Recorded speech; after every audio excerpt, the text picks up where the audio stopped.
I'm Tina Polish, your functional health coach. I just wanted to talk with you today about 9 ways to get the sleep you need to clean the mold out of your body so that you can have good energy to live your life. Many years ago, I lived in a house that was over 100 years old and had a dirt floor basement. It had a creek running beside it about 20 to 30 feet away. And one year that creek flooded and came over to flood the basement right up to the top step. Other than that, not liking it, I didn't really think too much about it since it was a dirt floor basement. Not too long after that incident, I started not sleeping at all at night.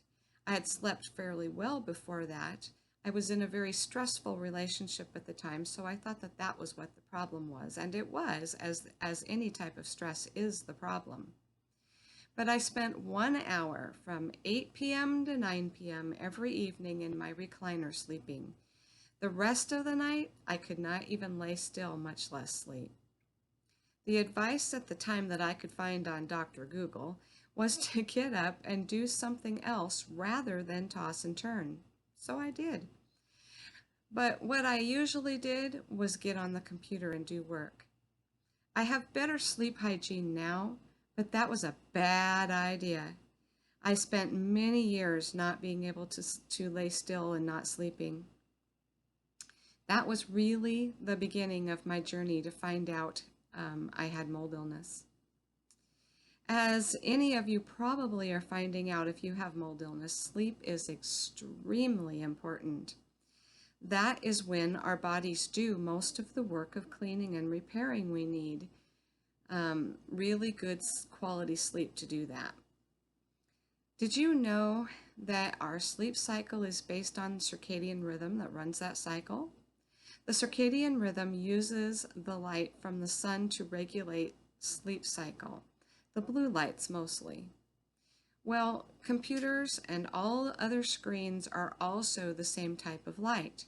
So when I stayed up all night on my computer, I was telling my body that it was daytime. And then the sun came up and it thought that I don't have nighttime anymore. What was it to do with what I was telling it? Let me say first that if you are not out of the mold exposure, you will not be able to really help yourself. You cannot get well in the environment that made you sick. In order to sleep well enough to clean out, you must be able to clean out. If you are filling up as fast as you clean out, you are not getting anywhere. There are all kinds of things that can happen to your body in mold illness that can disrupt normal sleep. There is nasal congestion or asthma, acid reflux, low thyroid, racing heart, migraines, hormone deficiencies, and inflammation. And generally in mold illness, several things are making that happen. There is also that your brain in mold illness can produce an excessive amount of excitatory neurotransmitters in the brain, like glutamate and PEA. So then you have nervous system overload, anxiety, and insomnia. You are also in fight or flight in your brain and body. You may have trouble falling asleep, have disturbed sleep, or not be able to sleep at all. I had all of the above at different times. And every little noise woke me up. My husband and I could not even sleep anywhere near each other because everything woke me up. If you're having trouble with sleep, let me tell you some things that you can do to help yourself get back to sleeping so that you can help clean and repair from this mold exposure. 1. Get all of the out of the moldy environment. I know I'm harping on this, but it's the most important thing you can do to get well right now. 2. Keep your bedroom as clean as possible. For example, no chemicals, dust, scents, or animals or their things. Use a good HEPA vacuum to clean everywhere at least once per week, and at least once, if not twice per week, wash all your bedding in borax and laundry soap. Make sure that you and your bedclothes are clean as well, and use good HEPA air filter in your bedroom like a Molecule or a IQ Air. 3. Remove all smart or wireless devices from your bedroom and turn them off when they're not in use. Mold grows exponentially in EMFs, or electromagnetic fields. 4. Go to bed and get up at the same time every day. Settle down 2 hours before bed. Try to go to bed no later than 10 p.m., preferably by 9 p.m. The best rest happens between 10 p.m. and 2 a.m. 5. Exercise 20 to 30 minutes a day in the morning preferably, and for sure not within 4 hours of bedtime.